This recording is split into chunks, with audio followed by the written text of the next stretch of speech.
5M TV Sénégal. mbokk yi siifur 5M TV Sénégal dal leen ak jàmm. fi mu ne nii nag waa Benno Bokk Yaakaar nag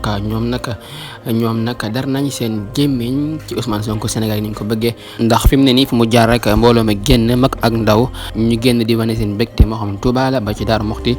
waa Benno Bokk Yaakaar nag ñoom instant bi nag fu ñu jaar ñu yuuxoo leen fu ñu jaar ñu leen doo leen fi am dara mu nekk loo xam ne nag jaaxal na leen trop waa Benno Bokk Yaakaar nag ñi ngi way def seen campagne Ousmane Sonko nag moom nag niki démb ci 24 juillet 2022 mi ngi woon fële ca Pikine kon mbokk yi jox leen di daje benn incha allah ci 5M TV Sénégal jaa ngeen jëf ci ànd bi ngeen ànd ak 5M TV Sénégal ngeen way di abonné di partage vidéo yi jaa ngeen jëf.